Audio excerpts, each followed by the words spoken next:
It's interesting that you mentioned one technical factor, demand supply, and one core fundamental issue, which is earnings. But as you well know, that sometimes these factors by themselves, while they may portend a correction, they may not precipitate one quite as soon as you imagine it may come about. Sometimes it needs a different kind of a pin to prick the bubble.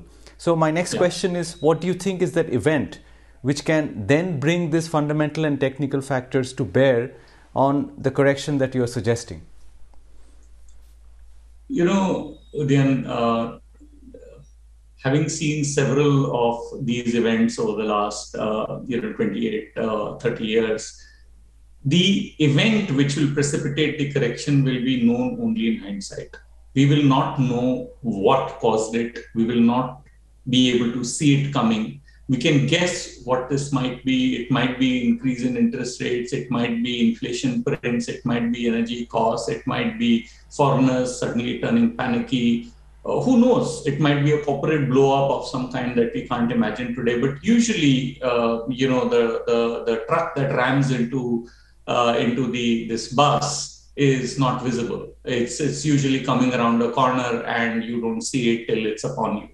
That's the reality of markets. So, the way I think about it is that yes, the momentum is strong today, and everybody is looking to buy. And you could argue that the top-down picture in India is looking extremely interesting and energizing. But I think the fundamental and the technical factors are starting to point in the other direction now.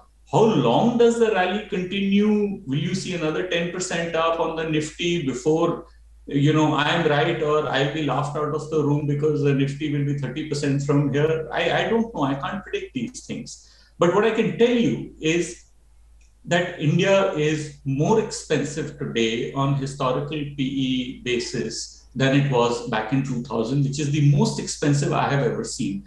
Unfortunately, or fortunately, I was not around when the Harshad Mehta boom took place in early 1992. I joined the business in June 1992. But in my memory, I have not seen valuations at these levels. With valuations at these levels, rates looking to go up, inflation being on the higher side, earnings momentum slowing down, I can't for the life of me see what will allow the party to continue. Yes, more and more retail participant can continue to come in, more and more money can continue to flow in. In the short term, I may be wrong, but that's fine.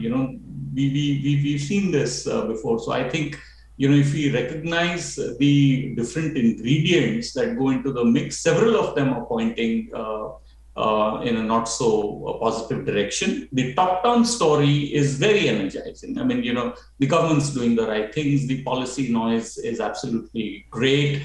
There are no macro imbalances in the economic system, unlike in 2013 or back in 2000 or 2001 or 1999, where the fundamentals were in face of very, very challenging macro economic backdrop. This time around, that's not the case. So I think the macro story is very interesting. You'll probably see real GDP growth accelerate from here for the next 2 or 3 years. But I think the market's been quick to discount what's up ahead in terms of the fundamental story, which is why I worry.